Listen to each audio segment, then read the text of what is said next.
एक ही गलती हम ताउम्र करते रहे। धूल चेहरे पर थी और हम आईना साफ करते रहे।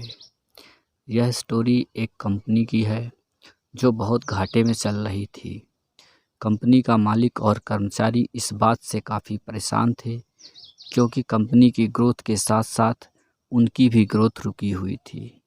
एक दिन उस कंपनी के मालिक ने कंपनी के गेट पर एक नोटिस लगा दिया जिस पर लिखा हुआ था कि उस कर्मचारी की मौत हो गई है जिसकी वजह से इस कंपनी की और आपकी ग्रोथ रुकी हुई थी और शोक मनाने के लिए हम सभी 1 घंटे बाद ऑडिटोरियम में मिलेंगे।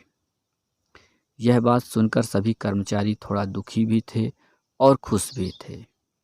दुखी इसलिए थे क्योंकि उनके साथ का ही कोई अब इस दुनिया में नहीं रहा, लेकिन वह इस बात से खुश भी थे कि अब वह व्यक्ति नहीं रहा जिसकी वजह से उनकी और उनकी कंपनी दोनों की ग्रोथ नहीं हो पा रही थी। साथ ही हर कर्मचारी यह भी देखना चाहता था कि आखिर वह व्यक्ति है कौन। 1 घंटे बाद सभी कर्मचारी ऑडिटोरियम पहुंच गए। ऑडिटोरियम में एक ताबूत रखा हुआ था और बारी बारी से सभी कर्मचारियों को उस व्यक्ति को देखने का मौका मिल रहा था।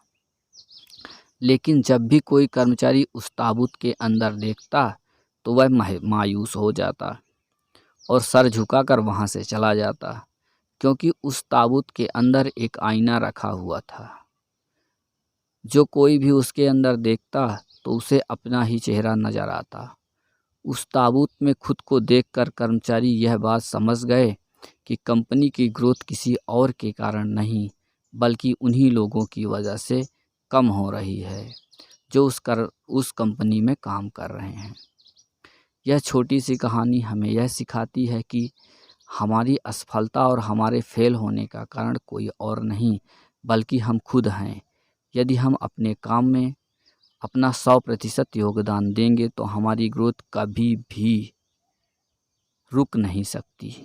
कामचोरी किसी भी इंसान को जीवन में कभी भी आगे नहीं बढ़ा सकती। इसलिए आगे बढ़ना है तो अपना 100% प्रयास करना होगा। धन्यवाद।